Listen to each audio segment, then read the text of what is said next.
ನೀವು ಯಾವುದೇ ಬ್ರಾಂಡೆಡ್ ಬಟ್ಟೆ ತಗೊಂಡ್ರು ಜಸ್ಟ್ 199 ರೂಪೀಸ್. ಎಲ್ಲಿ ಅಂತ ಹೇಳ್ತೀನಿ, ಪೂರ್ತಿಯಾಗಿ ವಿಡಿಯೋ ನೋಡಿ. ನಮಸ್ಕಾರ ಬೀದರ್. ಇದೇ ಜೂನ್ ದಿನಾಂಕ 1ರಿಂದ 29ರವರೆಗೆ ನಮ್ಮ ಬೀದರ್ನ ಝೀರಾ ಫಂಕ್ಷನ್ ಹಾಲ್, ಸೆಂಟ್ರಲ್ ಬಸ್ ನಿಲ್ದಾಣದ ಎದುರುಗಡೆ, ಗುರುನಾನಕ್ ಮುಖ್ಯ ದ್ವಾರದ ಒಳಗಡೆ ನ್ಯೂ ಚೆನ್ನೈ ಶಾಪಿಂಗ್ ಸೇಲ್ ನ ಗ್ರ್ಯಾಂಡ್ ಆಗಿ ಓಪನ್ ಮಾಡ್ತಾ ಇದ್ದಾರೆ. ಇಲ್ಲಿ ಎಲ್ಲಾ ರೀತಿಯ ಸೀರೆಗಳು, frock, western dress, churidar, ಟಾಪ್ಗಳು, leggings, palazzo pant, shirt, jeans pants ಹಾಗೂ ನೈಟ್ ಶೂಟ್ ಚಿಕ್ಕ ವಯಸ್ಸಿನಿಂದ ದೊಡ್ಡ ವಯಸ್ಸಿನವರೆಗೂ ಟಾಪ್ ಬ್ರಾಂಡೆಡ್ ಕಂಪನಿಯಿಂದ ತಯಾರಾಗಿರುತ್ತವೆ ಹಾಗೂ ಅತ್ಯುತ್ತಮ ವಿನ್ಯಾಸವುಳ್ಳ ಆಟಿಕೆಗಳು ಕೂಡ ದೊರೆಯುತ್ತವೆ. ಬೆಲೆ ಇಷ್ಟು ಕಡಿಮೆ, ಕ್ವಾಲಿಟಿ ಬಗ್ಗೆ ಥಿಂಕ್ ಮಾಡ್ತಾ ಇದ್ದೀರಾ? ನಾನು ಆವಾಗಲೇ ಹೇಳಿದಾಗೆ ಇಲ್ಲಿ ಸಿಗುವಂತ ಎಲ್ಲಾ ಪ್ರಾಡಕ್ಟ್ಸ್ ಬ್ರಾಂಡೆಡ್ ಬ್ರಾಂಡೆಡ್ ಬ್ರಾಂಡೆಡ್. ನಂಗಂತೂ ಈ ಆಪರ್ಚುನಿಟಿ ಮಿಸ್ ಮಾಡ್ಕೊಳ್ಳಕ್ಕೆ ಇಷ್ಟಾನೇ ಇಲ್ಲ. ನೀವು ಕೂಡ ಮಿಸ್ ಮಾಡ್ಕೋಬೇಡಿ. ಡೇಟ್ ನೆನಪಿದೆ ಅಲ್ಲ, ಜೂನ್ 1 ಅಂದ್ರೆ ಸಂಡೇ.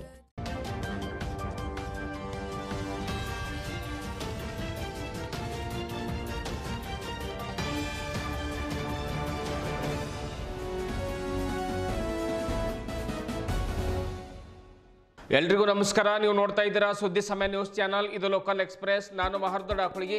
ಮತ್ತೆ ಒಂದಿಷ್ಟು ಹೊಸ ಹೊಸ ಸುದ್ದಿಗಳನ್ನ ತೆಗೆದುಕೊಂಡು ನಾವು ನಿಮ್ಮ ಮುಂದೆ ಬರ್ತಾ ಇದ್ದೀವಿ. ಈ ದಿನದ ಪ್ರಮುಖ ಹೆಡ್ಲೈನ್ಸ್ಗಳನ್ನ ನೋಡ್ಕೊಂಡು ಬರೋಣ.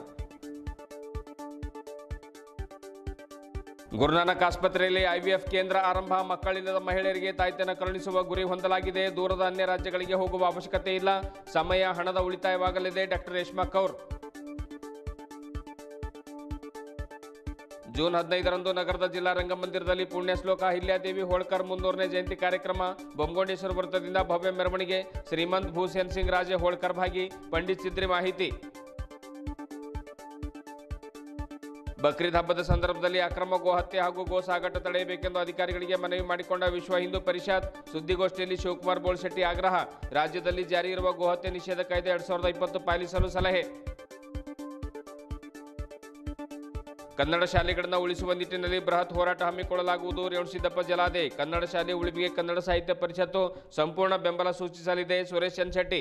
ಕನ್ನಡ ಭವನದಲ್ಲಿ ಜರುಗಿದ ವಿಶೇಷ ಸಭೆಯಲ್ಲಿ ಅಭಿಮತ. ಸೇವಾ ನಿವೃತ್ತಿ ಬೆಳ್ಕೊಡುಗೆ ಸಮಾರಂಭ. 39 ವರ್ಷಗಳ ಸೇವೆ ತೃಪ್ತಿ ತಂದಿದೆ. ರಾಜು ಕುಲಕರ್ಣಿ. ಸೇವಾ ನಿವೃತ್ತಿ ಪ್ರಯುಕ್ತ ಸನ್ಮಾನಿಸಿ ಗೌರವಿಸಿದ ಸ್ನೇಹಿತರು ಹಾಗೂ ಆಪ್ತರು. ಕಾರ್ಯಕ್ರಮದಲ್ಲಿ ನೂರಾರು ಜನರು ಭಾಗಿ. ಇಂದಿನ ಒಂದಿಷ್ಟು ವಾರ್ತೆಗಳ ವಿವರಗಳನ್ನು ನೋಡ್ಕೊಂಡು ಬರೋಣ. ಬೀದರ್ ನಗರದ ಗುರುನಾನಕ್ ಆಸ್ಪತ್ರೆಯಲ್ಲಿ ಮಕ್ಕಳಿಲ್ಲದ ಮಹಿಳೆಯರಿಗಾಗಿ ನೂತನವಾಗಿ ಐವಿಎಫ್ ಕೇಂದ್ರವನ್ನು ಆರಂಭಿಸಲಾಗಿದೆ. ಮಹಾರಾಷ್ಟ್ರದ ನಾಸಿಕ್ನ ಖ್ಯಾತ ಐವಿಎಫ್ ತಜ್ಞರಾಗಿರುವಂತಹ ಡಾಕ್ಟರ್ ರಂಜಿತ್ ಜೋಶಿ ಚಿಕಿತ್ಸೆ ನೀಡಲಿದ್ದಾರೆ. ಬೀದರ್ ಜಿಲ್ಲೆಯ ಜನತೆ ಸದುಪಯೋಗ ಪಡೆದುಕೊಳ್ಳಬೇಕೆಂದು ಶ್ರೀ ನಾನಕ್ ಜೀರಾ ಸಾಹಿಬ್ ಫೌಂಡೇಶನ್ನ ಉಪಾಧ್ಯಕ್ಷೆ ಡಾಕ್ಟರ್ ರೇಷ್ಮಾ ಕೌರ್ ತಿಳಿಸಿದರು. ನಗರದ ಗುರುದ್ವಾರದಲ್ಲಿರುವಂತಹ ಫೌಂಡೇಶನ್ ಕಚೇರಿಯಲ್ಲಿ ಮಾಧ್ಯಮದವರೊಂದಿಗೆ ಮಾತನಾಡಿ ಮಾಹಿತಿಯನ್ನು ನೀಡುತ್ತಾರೆ. ಜಿಲ್ಲೆಯ ಹಲವಾರು ಮಹಿಳೆಯರು ದೂರದ ಹೈದರಾಬಾದ್, ಪುಣೆ, ಸೋಲಾಪುರ್ ಹಾಗೂ ಔರಂಗಾಬಾದ್ ಕಡೆ ಹೋಗಿ ಊಟ, ವಸತಿ ಜೊತೆಗೆ ಸಮಯ ವ್ಯರ್ಥ ಮಾಡಿಕೊಡ್ತಾ ಇದ್ದಾರೆ. ಇದನ್ನು ಮನಗಂಡು ನಮ್ಮ ಆಸ್ಪತ್ರೆಯಲ್ಲಿಯೇ ಐವಿಎಫ್ ಕೇಂದ್ರವನ್ನು ತೆರೆಯಲಾಗಿದೆ. ಉತ್ತಮ ಚಿಕಿತ್ಸೆ ನೀಡುವಂಥ ಉದ್ದೇಶದಿಂದ ಈ ಹಿಂದೆ ಕ್ಯಾಥ್ಲ್ಯಾಬ್ ಅನ್ನು ಆರಂಭ ಮಾಡಿದ್ದೇವೆ, ನ್ಯೂರೋ ಸರ್ಜರಿಯನ್ನು ಆರಂಭ ಮಾಡಿದ್ದೇವೆ, ಅತ್ಯಾಧುನಿಕ ಶಸ್ತ್ರಚಿಕಿತ್ಸಾ ಕೇಂದ್ರಗಳನ್ನು ಆರಂಭಿಸಲಾಗಿದೆ. ಇದೀಗ ಐವಿಎಫ್ ಕೇಂದ್ರವನ್ನು ನಾವು ಆರಂಭ ಮಾಡಿದ್ದೇವೆ. ಇದು ನಮ್ಮ ಆಸ್ಪತ್ರೆಯ ಇತಿಹಾಸದಲ್ಲಿ ಒಂದು ಹೊಸ ಮೈಲಿಗಲ್ಲಾಗಿದೆ ಎನ್ನುವಂಥ ಮಾತನ್ನು ಕೂಡ ಅವರು ಹೇಳಿದರು. ಖ್ಯಾತ ಐವಿಎಫ್ ತಜ್ಞರಾದ ಡಾಕ್ಟರ್ ರಂಜಿತ್ ಜೋಶಿ ಅವರು ಮಾತನಾಡಿ, ದೇಶದಲ್ಲಿ ಸುಮಾರು 50 ವರ್ಷಗಳಿಂದ ಐವಿಎಫ್ ಮೂಲಕ ಕೋಟ್ಯಾಂತರ ಮಕ್ಕಳು ಜನಿಸಿದ್ದಾರೆ. ಹೀಗಾಗಿ ನಗರದ ಗುರುನಾನಕ್ ಆಸ್ಪತ್ರೆಯಲ್ಲಿ ನೂತನವಾಗಿ ಐವಿಎಫ್ ಕೇಂದ್ರವನ್ನು ಆರಂಭ ಮಾಡಲಾಗಿದೆ. 80% ಮಹಿಳೆಯರಿಗೆ ಐವಿಎಫ್ ಮೂಲಕ ಪ್ರಥಮ ಬಾರಿಗೆ ಮಕ್ಕಳಾಗುವಂಥ ಸಂಭವವಿದೆ. 20% ಜನತೆಗೆ ಮಾತ್ರ 2 ರಿಂದ 3-4 ಬಾರಿ ಪ್ರಯತ್ನವನ್ನು ಮಾಡಬೇಕಾಗುತ್ತೆ. 3-4 ಬಾರಿ ಐವಿಎಫ್ ಮಾಡಿದ್ರೂ ಕೂಡ ಮಕ್ಕಳಾಗದೇ ಇದ್ದರೆ ಅರ್ಧ ಹಣವನ್ನು ವಾಪಸ್ ಕೊಡಲಾಗುತ್ತದೆ. ಇದರಿಂದ ಚಿಕಿತ್ಸೆ ಪಡೆಯುವವರ ಮಾನಸಿಕ ಸ್ಥಿತಿಗತಿ ಸಮತೋಲನ ಆಗುವುದರ ಜೊತೆಗೆ ಹಣ ಮತ್ತು ಸಮಯದ ಉಳಿತಾಯವಾಗುತ್ತದೆ ಎನ್ನುವಂಥ ಮಾತನ್ನು ಹೇಳಿದರು. ಗುರುನಾನಕ್ ಆಸ್ಪತ್ರೆಯ ಐವಿಎಫ್ ಕೇಂದ್ರದ ಪ್ರಮುಖರಾದ ಡಾಕ್ಟರ್ ಸಂದೀಪ್ ಗಾಯಕ್ವಾಡ್ ಮಾತನಾಡಿ, ಈಗಾಗಲೇ 40 ಜನ ಮಹಿಳೆಯರು ಐವಿಎಫ್ಗಾಗಿ ನೋಂದಣಿಯನ್ನು ಮಾಡಿಸಿಕೊಂಡಿದ್ದಾರೆ. ಸ್ತ್ರೀಯರಿಗೆ ಐವಿಎಫ್ ಮೂಲಕ ತಾಯಿ ಭಾಗ್ಯ ಕರುಣಿಸುವಂತಹ, ಅವರಿಗೆ ಫಲ ಕೊಡುವಂತಹ ಪ್ರಾಮಾಣಿಕ ಪ್ರಯತ್ನ ಕಾನೂನಿನ ಅಡಿಯಲ್ಲಿ ಮಾಡುವ ಗುರಿ ಹೊಂದಿದ್ದೇವೆ. ಆಸ್ಪತ್ರೆಗೆ ಬಂದವರೆಲ್ಲರಿಗೂ ಕೂಡ ನೇರವಾಗಿ ಐವಿಎಫ್ ಮಾಡಿಸುವಂತೆ ಹೇಳುವುದಿಲ್ಲ. ಮೊದಲು ಅವರಿಗೆ ಸಂದರ್ಶನ ಮಾಡಿ ಸರಳ ರೀತಿಯಲ್ಲಿ ಪರೀಕ್ಷೆ ನಡೆಸಲಾಗುವುದು. ಕೊನೆಗೆ ಅವಶ್ಯಕತೆ ಇದ್ದಾಗ ಮಾತ್ರ ಐವಿಎಫ್ ಅನ್ನು ಮಾಡಲಾಗುವುದು ಎನ್ನುವಂಥ ಮಾತನ್ನು ಹೇಳಿದರು. ಇದೇ ವೇಳೆ ಆಸ್ಪತ್ರೆಯ ಮುಖ್ಯ ಆಡಳಿತಾಧಿಕಾರಿ ಡಾಕ್ಟರ್ ಕಾಮೇಶ್ವರ ರಾವ್ ಸೇರಿದಂತೆ ಇನ್ನಿತರ ಸಿಬ್ಬಂದಿ ವರ್ಗದವರು ಉಪಸ್ಥಿತರಿದ್ದರು. आज गुरु नानक हॉस्पिटल के लिए एक स्पेशल माइलस्टोन है ये। हम हमारे गुरु नानक हॉस्पिटल में IVF सेंटर स्टार्ट करने जा रहे हैं। तो आज हमारे साथ डॉक्टर रंजीत जोशी है जो गुरु नानक हॉस्पिटल के साथ कोलैबोरेट करके ये IVF का सेंटर सेटअप कर रहे हैं। और हमारे गायनेकोलॉजिस्ट डॉक्टर संदीप गायकवाड़ साथ में हैं, उनके काम करेंगे। तो 2020 से एक हॉस्पिटल का एक रिचुअल जैसा हो गया है कि 20 में हमने कैथ लैब सेटअप किया था, फिर 21 में न्यूरो सर्जरीज हमारे स्टार्ट हुई हैं, 23 में 23-24 में यूरोलॉजी ENT। सब ये 25 में मुझे खुशी है कि हम ये IVF सेंटर स्टार्ट कर रहे हैं। तो पिछले एक 1.5-2 साल पहले हमने हमारा सारा हॉस्पिटल को रेनोवेट किया था और हमारे जो ऑपरेशन थिएटर्स हैं वो पूरे अभी latest laminar. Guru Nanak hospital और IVFcare.in ये दोनों के कोलैबोरेशन से अभी आने वाले महीने 1.5 महीने में यहाँ पे बीदर में गुरु नानक हॉस्पिटल में हम IVF की सुविधा चालू करने वाले हैं। अभी IVF का जो टेक्नोलॉजी है वो गए 45-50 साल से दुनिया भर में है। इसमें लाखों करोड़ों लोगों को बच्चे हुए हैं।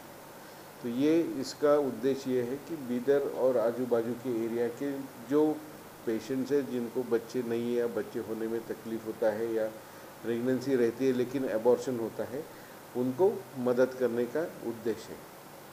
IVF का अगर देखेंगे तो आज दुनिया में कहीं भी गए तो 35-40% सक्सेस रेट होता है। इसका मतलब बचे हुए 60-70% लोगों को फेल्योर होता है और जिनको ट्रीटमेंट वापस करना पड़ता है। इसीलिए IVF जैसा ट्रीटमेंट है ये 2 बार 3 बार कभी कभार 4 बार भी करना पड़ता है। 2007 साल से जो हम नासिक और बाकी जगह प्रोग्राम बना रहे हैं उससे पता चलता है कि 3 बार करें तो एवरेज 80% लोगों को होता है।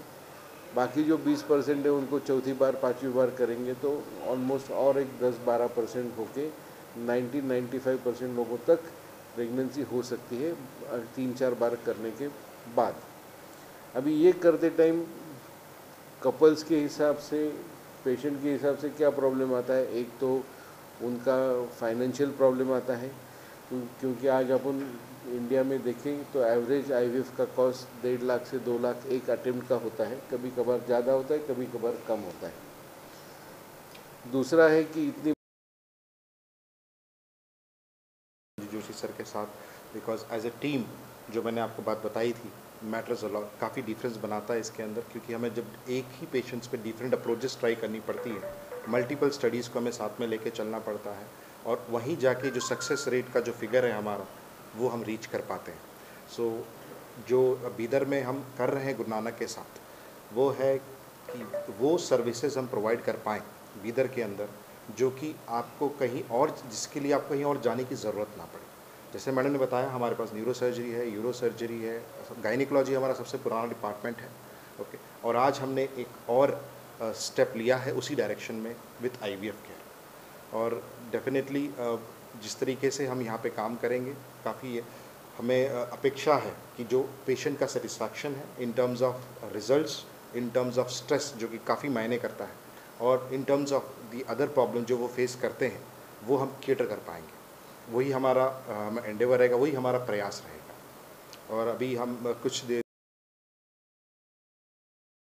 ಮಾತೋಶ್ರೀ ಅಹಿಲ್ಯ ಪುಣ್ಯಶ್ಲೋಕ ಅಹಿಲ್ಯಾಬಾಯಿ ಹೋಳ್ಕರ್ ಅವರ 300ನೇ ಜಯಂತಿ ಉತ್ಸವವನ್ನು ನಗರದ ಜಿಲ್ಲಾ ರಂಗಮಂದಿರದಲ್ಲಿ ಜೂನ್ 15ರಂದು ಹಮ್ಮಿಕೊಳ್ಳಲಾಗಿದೆ ಎಂದು ಜಯಂತಿ ಉತ್ಸವ ಸಮಿತಿಯ ಗೌರವಾಧ್ಯಕ್ಷ ಪಂಡಿತ್ ಚಿದ್ರಿ ತಿಳಿಸಿದರು.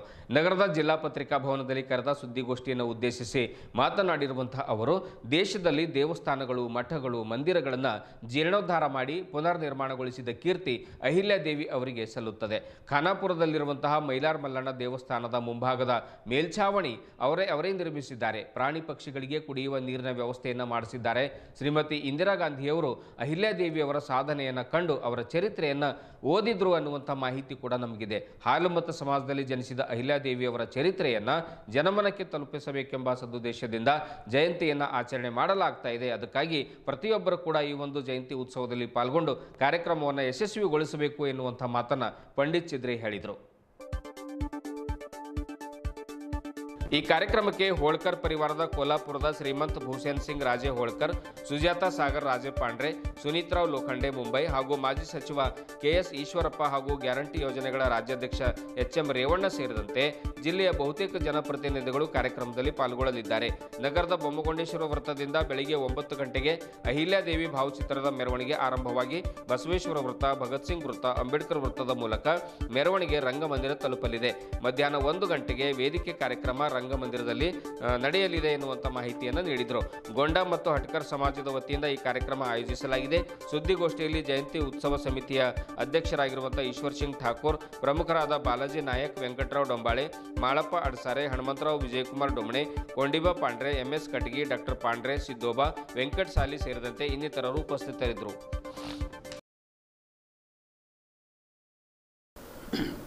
ಮಠ ಮಂದಿರಗಳನ್ನು ಏನು ಹಾಳಾಗಿವೋ ಅವುಗಳನ್ನು ಅಹಿಲ್ಯಾಬಾಯಿ ಹೋಳ್ಕರ್ ಅವರು ಪುನರ್ ನಿರ್ಮಾಣ ಮಾಡಿ ಇಡೀ ದೇಶದಲ್ಲಿ ಬಹಳಷ್ಟು ಈ ದೇವಸ್ಥಾನಗಳನ್ನು ಪುನರ್ ನಿರ್ಮಾಣ ಮಾಡೋದರಲ್ಲಿ ಭಾಳ ಅವರು ಶಕ್ತಿಯನ್ನು ಹಚ್ಚಿದ್ದಾರೆ.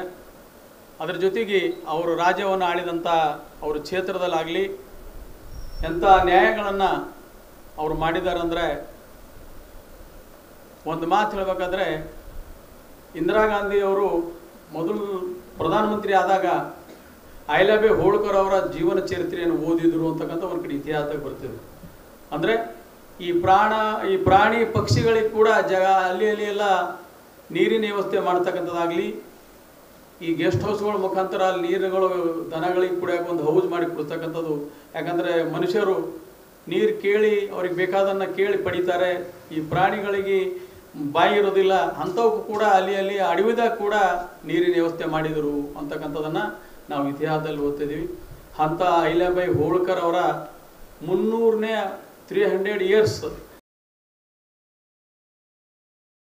ಜೂನ್ 6ರಂದು ಬಕ್ರೀದ್ ಹಬ್ಬ ಆಚರಣೆ ನಡೆಯಲಿದೆ. ಈ ಸಂದರ್ಭದಲ್ಲಿ ಅಕ್ರಮ ಗೋಹತ್ಯೆ ಹಾಗೂ ಗೋ ಸಾಗಾಟ ತಡೆಯಬೇಕೆಂದು ವಿಶ್ವ ಹಿಂದೂ ಪರಿಷತ್ತಿನ ಪ್ರಾಂತ ಕಾರ್ಯದರ್ಶಿಗಳಾಗಿರುವಂತಹ ಶಿವಕುಮಾರ್ ಬೋಳಶೆಟ್ಟಿ ತಿಳಿಸಿದರು. ಅಧಿಕಾರಿಗಳು ಈ ಕುರಿತು ಎಚ್ಚರಿಕೆಯಿಂದ ಗೋಹತ್ಯೆ ನಿಷೇಧ ಕಾಯ್ದೆ 2020ರ ಪ್ರಕಾರ ತಡೆ ಹಿಡಿಯಬೇಕು, ಇಲ್ಲದೇ ಇದ್ದರೆ ಆ ಕೆಲಸವನ್ನು ನಾವು ಮಾಡಬೇಕಾಗುತ್ತೆ ಎಂದು ಎಚ್ಚರಿಕೆ ನೀಡಿದರು. ಜಿಲ್ಲಾ ಪೊಲೀಸ್ ಅಧೀಕ್ಷಕರಾಗಿರಬಹುದು, ಜಿಲ್ಲಾಧಿಕಾರಿಗಳಾಗಿರಬಹುದು, RTO ಅಧಿಕಾರಿಗಳಾಗಿರಬಹುದು, ಇನ್ನಿತರ ಒಂದು ಸಂಬಂಧಪಟ್ಟ ಅಧಿಕಾರಿಗಳು ಬೀದರ್ ಗಡಿಯಲ್ಲಿ ಅಕ್ರಮ ಗೋ ಸಾಗಾಟವನ್ನು ಕಂಡು ಬಂದರೆ ಅದನ್ನು ಬಂಧಿಸಿ ವಾಹನಗಳನ್ನು ಜಪ್ತಿ ಮಾಡಿ ಕಾನೂನಿನ ಅಡಿಯಲ್ಲಿ ಶಿಕ್ಷೆ ವಿಧಿಸಬೇಕೆಂದು ಆಗ್ರಹ ಮಾಡಿದರು. ರಾಜ್ಯದಲ್ಲಿ ಗೋಹತ್ಯೆ ನಿಷೇಧ ಜಾರಿಯಲ್ಲಿದೆ, ಅದನ್ನು ಪಾಲಿಸಿದರೆ ಗೋಹತ್ಯೆ ತಡೆಯಬಹುದು. ಚೆಕ್ಪೋಸ್ಟ್ಗಳಲ್ಲಿ ತಪಾಸಣೆಯನ್ನು ಚುರುಕುಗೊಳಿಸಬೇಕೆಂದು ಆಗ್ರಹ ಮಾಡಿದರು. ಇದೇ ವೇಳೆ ರಾಮಕೃಷ್ಣನ್ ಸಾಳೆ, ಸಂಗಮೇಶ್ ಗಾದ್ಗಿ, ಅಂಬರೇಶ್, ಸತೀಶ್ ನೌಬಾದೆ ಸೇರಿದಂತೆ ಇನ್ನಿತರರು ಉಪಸ್ಥಿತರಿದ್ದರು.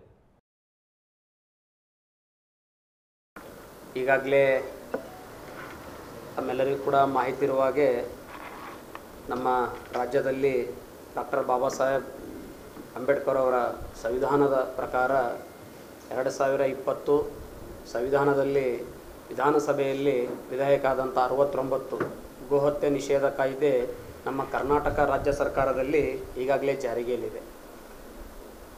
ಅದಕ್ಕೆ ಸಂಬಂಧಪಟ್ಟಂತೆ ನಾವು ಕಾನೂನನ್ನು ಸಂರಕ್ಷಣೆ ಮಾಡೋರು ಮತ್ತು ಕಾನೂನಿಗೆ ಸಾಕಷ್ಟು ಗೌರವ ಕೊಡುವಂಥವರು ನಾವು ಕರ್ನಾಟಕ ರಾಜ್ಯದ ಪ್ರತಿಯೊಬ್ಬ ಪ್ರಜೆಯೂ ಕೂಡ ಇದ್ದೀವಿ. ಹಾಗೆ ಅದೇ ರೀತಿಯ ಕೂಡ ಕರ್ನಾಟಕ ರಾಜ್ಯ ಸರ್ಕಾರನೂ ಕೂಡ ಅದಕ್ಕೆ ಪಣತೊಟ್ಟು ನಿಂತಿದೆ. ಮಾತೆತ್ತರೆ ಸಾಕು ಬಾಬಾ ಸಾಹೇಬ್ ಡಾಕ್ಟರ್ ಅಂಬೇಡ್ಕರ್ ಅವರ ಸಂವಿಧಾನದ ಪ್ರಕಾರ ನಾವು ಕೆಲಸ ಮಾಡ್ತಿದ್ದೇವೆ ಅಂತೆ. ನಾವು ಹೇಳ್ತಾ ಇರೋದು ಅಷ್ಟೇ, ಇವತ್ತು ಸಂವಿಧಾನದಲ್ಲಿ ತಿದ್ದುಪಡಿ ಇರುವಂಥ ನಮ್ಮ ಗೋಹತ್ಯೆ ನಿಷೇಧ ಕಾಯ್ದೆ 2020 ವಿಧೇಯಕ 69 ಈ ಕಾನೂನನ್ನು ಕಠಿಣ ಕ್ರಮದಲ್ಲಿ, ಅಂದರೆ ಕಾನೂನು ಯಾವ ರೀತಿ ಹೇಳ್ತದೆ ಅಂದರೆ, ಕಾನೂನಿನಲ್ಲಿ ಯಾವುದೇ ಒಂದು ಅಕ್ರಮ ಗೋಗಳನ್ನು ತೆಗೆದುಕೊಂಡು ಹೋಗೋದಿರ್ಬೋದು ಮತ್ತು ಮಾಂಸ ಮಾರಾಟ ಇರ್ಬೋದು, ಅಕ್ರಮವಾಗಿ ಸಂಗ್ರಹ ಮಾಡೋದಿರ್ಬೋದು, ಯಾವುದೇ ಕೂಡ ಇದ್ದಾಗ 3 ರಿಂದ 5 ವರ್ಷದವರೆಗೆ ದಂಡ, 3 ರಿಂದ 5 ವರ್ಷದವರೆಗೆ ಸಜಾ ಇದೆ ಮತ್ತು 7 ವರ್ಷದವರೆಗೆ 3 ವರ್ಷದಿಂದ 7 ವರ್ಷವರೆಗೆ ಜೈಲು ಕಾರಾಗೃಹ ಇದೆ. ಅದೇ ರೀತಿಯಾಗಿ 3 ಲಕ್ಷದಿಂದ 5 ಲಕ್ಷದವರೆಗೆ ಅವರಿಗೆ ದಂಡ ಇದೆ. ಈ ರೀತಿ ನಮ್ಮ ರಾಜ್ಯದಲ್ಲಿ ಕಾನೂನು ಇರುವಾಗ ನಮ್ಮ ರಾಜ್ಯದಲ್ಲಿ ರಾಜ್ಯಾರೋಷವಾಗಿ ಅಕ್ರಮಗಳ ಗೋ ಸಾಗಾಟ ನಡೀತಿದೆ. ಅದಕ್ಕೆ ಸಂಬಂಧಂತೆ ನಮ್ಮ ಬೀದರ್ನಲ್ಲಿರುವಂತಹ ತೆಲಂಗಾಣ ಬಾರ್ಡರ್ ಇರ್ಬೋದು ಮತ್ತು ಮಹಾರಾಷ್ಟ್ರ ಬಾರ್ಡರ್ ಇರ್ಬೋದು, ಎರಡೂ ಕೂಡ ಹತ್ತಿರೋದ್ರಿಂದ ಸಾಕಷ್ಟು ಗೋಗಳು ಇದರ ಮುಖಾಂತರ ಹೋಗ್ತಾ ಇದೆ. ಆ ದೃಷ್ಟಿಯಿಂದ ನಾವು ಇವತ್ತು ಪತ್ರಿಕಾಗೋಷ್ಠಿ ಮುಖಾಂತರ ನಾವು ಸಂಬಂಧಪಟ್ಟ ಅಧಿಕಾರಿಗಳು, ಗೋಹತ್ಯೆ ನಿಷೇಧ ಕಾಯ್ದೆ ಸಂಬಂಧಪಟ್ಟಂತೆ ಯಾರ್ಯಾರು ಬರ್ತಾರೆ, DC ಬರ್ಬೋದು, SP ಬರ್ಬೋದು, ಮತ್ತು ಪಶು ಇಲಾಖೆ ಬರ್ಬೋದು. ಬೀದರ್ ಗಡಿ ಜಿಲ್ಲೆ ಸೇರಿದಂತೆ ರಾಜ್ಯದ ಹಲವು ಜಿಲ್ಲೆಗಳಲ್ಲಿ ಕನ್ನಡ ಶಾಲೆಗಳು ಮುಚ್ಚುವ ಹಂತಕ್ಕೆ ತಲುಪಿವೆ. ಇಂಗ್ಲಿಷ್ ಮಾಧ್ಯಮ ಶಾಲೆಗಳಿಗೆ ಅನುಮತಿ ಬೇಗ ಸಿಗುತ್ತೆ, ಆದರೆ ಕನ್ನಡ ಮಾಧ್ಯಮ ಶಾಲೆಗಳಿಗೆ ಸಿಗ್ತಾ ಇಲ್ಲ. ಹೀಗಾಗಿ ಕನ್ನಡ ಮಾಧ್ಯಮದ ಶಾಲೆಗೆ ಮಕ್ಕಳು ಬರಲು ಹಿಂದೇಟನ್ನು ಹಾಕ್ತಾ ಇದ್ದಾರೆ. ಈ ಕುರಿತು ಜನರಲ್ಲಿ ಜಾಗೃತಿಯನ್ನು ಮೂಡಿಸಲಿಕ್ಕೆ ಹೋರಾಟದ ರೂಪುರೇಷೆಯನ್ನು ಶೀಘ್ರದಲ್ಲಿ ನಿರ್ಮಿಸಲಿದ್ದೇವೆ. ಈ ಕುರಿತು ಅನುದಾನ ರಹಿತ ಶಾಲಾ ಮುಖಂಡರು ಹಾಗೂ 18ಕ್ಕೂ ಹೆಚ್ಚು ಕನ್ನಡ ಪರ ಸಂಘ ಸಂಸ್ಥೆಗಳು, ಸಂಘಟನೆಗಳ ಪ್ರಮುಖರು ಕನ್ನಡ ಭವನದಲ್ಲಿ ಸಭೆಯನ್ನು ಅವರೆಲ್ಲರಿಗರ ಕರ್ಕೊಂಡು ನಡೆಸಲಾಗಿದೆ ಎನ್ನುವಂಥ ಮಾತನ್ನ ರೇವಣಸಿದ್ದಪ್ಪ ಜಲಾದೆ ತಿಳಿಸಿದರು. ಕನ್ನಡ ಶಾಲೆಗಳಿಗೆ ಹಾಕಿದರೆ ಭವಿಷ್ಯವಿಲ್ಲ ಎನ್ನುವಂಥ ಪಾಲಕರ ಮನಸ್ಸಿನಲ್ಲಿರುವಂತಹ ದುಗುಡ ದುಮ್ಮಾನಗಳನ್ನು ಮುಂದಿನ ದಿನಗಳಲ್ಲಿ ಅದನ್ನು ದೂರ ಮಾಡುವಂತಹ ಮತ್ತು ಕನ್ನಡ ಭಾಷೆಯನ್ನು ಉಳಿಸಿ ಬೆಳೆಸುವಂಥ ಕಾರ್ಯ ಪ್ರತಿಯೊಬ್ಬರು ಮಾಡಬೇಕಾದ ಅವಶ್ಯಕತೆ ಸದ್ಯ ಬಹಳಷ್ಟಿದೆ. ಇದಕ್ಕೆ ಪ್ರತಿಯೊಬ್ಬರು ಕೂಡ ಕೈಜೋಡಿಸಬೇಕು ಎನ್ನುವಂಥ ಮಾತನ್ನು ರೇವಣಸಿದ್ದಪ್ಪ ಜಲಾದೆ ಹೇಳಿದರು. ಕನ್ನಡ ಸಾಹಿತ್ಯ ಪರಿಷತ್ತಿನ ಅಧ್ಯಕ್ಷರಾದ ಸುರೇಶ್ ಚನ್ಶೆಟ್ಟಿ ಮಾತನಾಡಿ, ಕನ್ನಡ ಭಾಷೆ ಮತ್ತು ಶಾಲೆಗಳನ್ನು ಉಳಿಸುವ ನಿಟ್ಟಿನಲ್ಲಿ ಕನ್ನಡ ಸಾಹಿತ್ಯ ಪರಿಷತ್ತು ಕನ್ನಡ ಪರ ಹೋರಾಟಗಾರರೊಂದಿಗೆ ಬೆಂಬಲಕ್ಕೆ ನಿಲ್ಲಲಿದೆ. ಕನ್ನಡ ಮಾಧ್ಯಮದಲ್ಲಿ ಓದದಿದ್ದರೆ ಸರ್ಕಾರಿ ನೌಕರಿ ಸಿಗುವುದಿಲ್ಲ ಎನ್ನುವ ಮನವರಿಕೆ ಪಾಲಕರಿಗೆ ಇಲ್ಲ. ಇಂಗ್ಲಿಷ್ ಮಾಧ್ಯಮ ಎಂದು ಹೇಳಿಕೊಂಡು ಓದಿಸಿದರೆ ಅತ್ತ ಇಂಗ್ಲಿಷ್ ಕೂಡ ಕಲಿಯೋದಿಲ್ಲ, ಇತ್ತ ಕನ್ನಡವೂ ಪರಿಪೂರ್ಣ ರೀತಿಯಲ್ಲಿ ಮಕ್ಕಳು ಓದುತ್ತಿಲ್ಲ. ಕನ್ನಡ ಶಾಲೆಗಳಲ್ಲಿ ಮೂಲಭೂತ ಸೌಕರ್ಯ ಒದಗಿಸುವ ಇಚ್ಛಾಶಕ್ತಿ ಕೂಡ ಇಂದಿನ ರಾಜಕಾರಣಿಗಳಿಗೆ ಇಲ್ಲ. ಶಾಲೆಗಳಲ್ಲಿ ಶಿಕ್ಷಕರ ಕೊರತೆ ಸಾಕಷ್ಟು ಎದ್ದು ಕಾಣ್ತಾ ಇದೆ. ಹೀಗಿರುವಾಗ ಕನ್ನಡ ಮಾಧ್ಯಮ ಶಾಲೆಗಳಿಗೆ ಮಕ್ಕಳು ಬರುವುದಾದರೂ ಹೇಗೆ? ಹೀಗಾಗಿ ಕೆಲವೇ ದಿವಸಗಳಲ್ಲಿ ಬೆಂಗಳೂರಿಗೆ ಹೋಗಿ ಕನ್ನಡ ಪರ ಹೋರಾಟಗಾರರಿಗೆ ಭೇಟಿಯಾಗಿ ಶೀಘ್ರವೇ ಸಂಬಂಧಪಟ್ಟ ಅಧಿಕಾರಿಗಳಿಗೆ ಸಿಎಂ ಹಾಗೂ ಸಚಿವರಿಗೆ ಮನವಿ ಪತ್ರವನ್ನು ಸಲ್ಲಿಸಿ ಜನಜಾಗೃತಿ ಮಾಡಲಾಗ್ತಾ ಇದೆ ಎನ್ನುವಂಥ ಮಾತನ್ನು ಹೇಳಿದರು. ಇದೇ ವೇಳೆ ಕರ್ನಾಟಕ ರಕ್ಷಣಾ ವೇದಿಕೆ ಜಿಲ್ಲಾಧ್ಯಕ್ಷ ಸೋಮನಾಥ್ ಸ್ವಾಮಿ ಮುಧೋಳ್, ಸುಭಾಷ್ ಕೆನಡೆ, ಪೀಟರ್ ಚುಡುಗುಪ್ಪ, ರೂಪಾ ಪಾಟೀಲ್ ಸೇರಿದಂತೆ ಸುಮಾರು ಕನ್ನಡ ಪರ ಸಂಘಟನೆಗಳ ಪ್ರಮುಖರು ಉಪಸ್ಥಿತರಿದ್ದರು.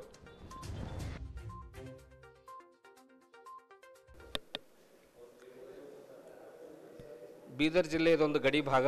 ಈ ಒಂದು ಗಡಿ ಭಾಗದಲ್ಲಿ ಕನ್ನಡ ಶಾಲೆಗಳು ದಿನೇ ದಿನೇ ಮುಚ್ತಾ ಇರುವಂತಹ ಒಂದು ಸಂದರ್ಭದಲ್ಲಿ ಇವತ್ತು ಕನ್ನಡ ಪರ ಸಂಘಟನೆಗಳು ಮತ್ತು ಕನ್ನಡ ಪರ ಸಂಘ ಸಂಸ್ಥೆಗಳೆಲ್ಲ ಕೂಡಿಕೊಂಡು ಕನ್ನಡ ಭವನದಲ್ಲಿ, ಜಿಲ್ಲಾ ಕನ್ನಡ ಸಾಹಿತ್ಯ ಪರಿಷತ್ತಿನ ಒಂದು ಕನ್ನಡ ಭವನದಲ್ಲಿ ಇವತ್ತು ವಿಶೇಷವಾಗಿರ್ತಕ್ಕಂಥ ಒಂದು ಜಾಗೃತಿ ಸಭೆಯನ್ನು ನಡೆಸಿದ್ದಾರೆ. ನಮ್ಮ ಜೊತೆ ಇದ್ದಾರೆ ಕನ್ನಡ ಸಾಹಿತ್ಯ ಪರಿಷತ್ತಿನ ಅಧ್ಯಕ್ಷರಾಗಿರ್ತಕ್ಕಂಥ ಮಾನ್ಯ ಸುರೇಶ್ ಚನ್ಶೆಟ್ಟಿ ಅವರು ಮತ್ತು ನಮ್ಮ ಜನಸೇವಾ ಶಾಲೆಯ ರೇವಣಸಿದ್ದಪ್ಪ ಜಲಾದೆ ಅವರು ಕೂಡ ಈ ಸಂದರ್ಭದಲ್ಲಿ ನಮ್ಮೊಂದಿಗಿದ್ದಾರೆ. ಮೊದಲಿಗೆ ನಾವು ಜಲಾದೆ ಅವರನ್ನ ಮಾತಾಡಿಸ್ಕೊಂಡು ಬರೋಣ. ಇವತ್ತಿನ ಈ ಒಂದು ಸಭೆಯಲ್ಲಿ ಏನೇನು ನಿರ್ಧಾರಗಳನ್ನು ತೆಗೆದುಕೊಂಡಿದ್ದಾರೆ. ದಿನೇ ದಿನೇ ಇಂಗ್ಲೀಷ್ ಮಾಧ್ಯಮದ ಒಂದು ಶಾಲೆಗಳಿಗೆ ಪರ್ಮಿಷನ್ ಸಿಗ್ತಾ ಇದೆ. ಅದು ಪರ್ಮಿಷನ್ ಸಿಕ್ಕ ತಕ್ಷಣ ಆಟೋಮೆಟಿಕ್ಕಾಗಿ ಕನ್ನಡ ಶಾಲೆಗಳನ್ನು ಓಪನ್ ಮಾಡುವಂಥ ತೆರೆಯುವಂತಹ ಒಂದು ಸಂದರ್ಭಗಳು ಬಹಳಷ್ಟು ಕಡಿಮೆ ಆಗತಕ್ಕಂಥ ಸಂದರ್ಭದಲ್ಲಿ ಕನ್ನಡ ಭಾಷೆನೇ ಒಂದು ಅಳಿವಿನಂಚಿನಲ್ಲಿ ಹೋಗಬಹುದು ಅನ್ನುವಂಥ ಆತಂಕ ಕೂಡ ಇವತ್ತು ನಮ್ಮೆಲ್ಲರ ಹೃದಯದಲ್ಲಿ ಬಂದಿದೆ. ಈ ಒಂದು ನಿಟ್ಟಿನಲ್ಲಿ ಸಭೆಯಲ್ಲಿ ಏನೇನು ನಿರ್ಧಾರ ತೆಗೆದುಕೊಂಡಿದ್ದಾರೆ ಅನ್ನುವಂಥದ್ದನ್ನು ನೋಡ್ಕೊಂಡು ಬರೋಣ. ಸರ್ ನಮಸ್ಕಾರ. ಇವತ್ತು ಕನ್ನಡ ಶಾಲೆಗಳು ಗಡಿ ಭಾಗದಲ್ಲಿ ಸಾಕಷ್ಟು ಅಳಿವಿನಂಚಿನಲ್ಲಿವೆ ಅಂತಲೇ ಹೇಳ್ಬೋದು ಸರ್. ಸೊ ಈ ನಿಟ್ಟಿನಲ್ಲಿ ತಾವು ಈ ಒಂದು ಸಭೆಯಲ್ಲಿ ಏನೇನು ನಿರ್ಧಾರಗಳನ್ನು ತೆಗೆದುಕೊಂಡಿದ್ದೀರಿ? ಇವತ್ತು ನಾವು ಕನ್ನಡ ಜಾಗೃತಿ ಪರಿಷತ್ ಅಂತಕ್ಕಂಥ ಸಭೆಯ ನೇತೃತ್ವದಲ್ಲಿ ಕನ್ನಡ ಸಾಹಿತ್ಯ ಪರಿಷತ್ತು ಮತ್ತು ಅನುದಾನ ರಹಿತ ಖಾಸಗಿ ಶಾಲಾ ಆಡಳಿತ ಮಂಡಳಿಯವರ ನೇತೃತ್ವದಲ್ಲಿ ಕನ್ನಡ ಪರ ಸಂಘಟನೆಗಳನ್ನು ವಿಶೇಷ ಸಭೆಯನ್ನು ಮಾಡಿದ್ದೀವಿ. ಸೊ ಒಟ್ಟಾರೆ ಗಡಿ ಭಾಗದಲ್ಲಿ ಅಷ್ಟೇ ಅಲ್ಲ, ಇಡೀ ಕರ್ನಾಟಕದಲ್ಲಿ ನಶಿಸಿ ಹೋಗ್ತಕ್ಕಂಥ ಕನ್ನಡ ಶಾಲೆಗಳನ್ನ ಹೇಗೆ ಉಳಿಸಬೇಕು ಅಂತಕ್ಕಂಥ ಚಿಂತನೆ ಮಂಥನಕ್ಕೋಸ್ಕರ ನಾವು ಇಲ್ಲಿ ಕರೆದಿದ್ದೀವಿ. ಸುಮಾರು 8 ಕನ್ನಡ ಪರ ಸಂಘಟನೆಯ ಪ್ರಮುಖರು ಇಲ್ಲಿ ಭಾಗವಹಿಸಿದರು. ಕನ್ನಡ ಸಾಹಿತ್ಯ ಪರಿಷತ್ತಿನ ಪದಾಧಿಕಾರಿಗಳು ಮತ್ತು ಅನುದಾನ ರಹಿತ ಖಾಸಗಿ ಶಾಲಾ ಆಡಳಿತ ಮಂಡಳಿಯ ಪದಾಧಿಕಾರಿಗಳು ಭಾಗವಹಿಸಿದ್ದೀವಿ. ನಮ್ಮಲ್ಲಿ ಮುಖ್ಯ ಇರೋದು ಒಂದು ಕನ್ನಡ ಶಾಲೆ ಉಳಿಬೇಕು. ಸರ್ಕಾರದಿಂದ ಏನು ಪ್ರಾರಂಭ ಆರೋಗ್ಯ ಮತ್ತು ಕುಟುಂಬ ಕಲ್ಯಾಣ ಇಲಾಖೆಯ ಜಿಲ್ಲಾ ರೋಗವಾಹಕ ಆಶ್ರಿತ ರೋಗಗಳ ನಿಯಂತ್ರಣಾಧಿಕಾರಿಗಳ ಕಚೇರಿಯಲ್ಲಿ ಸೇವೆ ಸಲ್ಲಿಸುತ್ತಿರುವಂತಹ ಹಿರಿಯ ಪ್ರಯೋಗಾಲಯ ತಾಂತ್ರಿಕ ಅಧಿಕಾರಿಗಳಾಗಿರುವಂಥ ರಾಜು ಕುಲಕರ್ಣಿ ಸರ್ಕಾರಿ ಸೇವೆಯಿಂದ ನಿವೃತ್ತಿಯಾದ ಹಿನ್ನೆಲೆಯಲ್ಲಿ ಅವರ ಒಂದು ಪ್ರಯುಕ್ತ ಶನಿವಾರ ಬೀಳ್ಕೊಡುಗೆ ಸಮಾರಂಭವನ್ನು ಹಮ್ಮಿಕೊಳ್ಳಲಾಯಿತು. ಸನ್ಮಾನ ಸ್ವೀಕರಿಸಿ ಮಾತನಾಡಿರುವಂತಹ ರಾಜು ಕುಲಕರ್ಣಿ ಆರೋಗ್ಯ ಮತ್ತು ಕುಟುಂಬ ಕಲ್ಯಾಣ ಇಲಾಖೆಯಲ್ಲಿ ವಿವಿಧ ಕೇಂದ್ರಗಳಲ್ಲಿ ಹಾಗೂ ರಕ್ತನಿಧಿ ಕೇಂದ್ರದಲ್ಲಿ ಸಲ್ಲಿಸಿದ ಸೇವೆ ನನಗೆ ತುಂಬಾ ತೃಪ್ತಿಕರವಾಗಿದೆ ಎನ್ನುವಂಥ ಮಾತನ್ನು ಹೇಳಿದರು. ಇದೇ ಸಂದರ್ಭದಲ್ಲಿ DHO ಧ್ಯಾನೇಶ್ವರ ಪರಮೇಶ್ವರ್ ನಿರ್ಗುಡೆ, ಆಮೇಲೆ ರೋಗವಾಹಕ ಆಶ್ರಿತ ರೋಗಗಳ ನಿಯಂತ್ರಣಾಧಿಕಾರಿ ಡಾಕ್ಟರ್ ರಾಜಶೇಖರ್ ಪಾಟೀಲ್, ಜಿಲ್ಲಾ ಆರೋಗ್ಯ ಶಿಕ್ಷಣಾಧಿಕಾರಿಗಳಾಗಿರುವಂತಹ ಶ್ರೀ ಸಂಗಪ್ಪ ಕಾಂಬಳೆ, ಆಮೇಲೆ doctor Shankarappa Bomma, doctor Shivashankar B, doctor Kiran Patil, doctor Anil Kumar Chintamani ಸೇರಿದಂತೆ ಇನ್ನು ಅನೇಕ ಜನರು ಈ ಕಾರ್ಯಕ್ರಮದಲ್ಲಿ ಪಾಲ್ಗೊಂಡಿದ್ದರು. ಕೊನೆಯಲ್ಲಿ ರಾಜು ಅವರಿಗೆ ಒಂದು ಸೇವಾ ನಿವೃತ್ತಿ ಪ್ರಯುಕ್ತವಾಗಿ ಆಗಮಿಸಿರುವಂತಹ ಆಪ್ತರು, ಸ್ನೇಹಿತರು, ಬಂಧು ಬಳಗದವರು ಎಲ್ಲರೂ ಕೂಡ ಅವರನ್ನು ಸನ್ಮಾನಿಸಿ ಗೌರವಿಸಿದರು.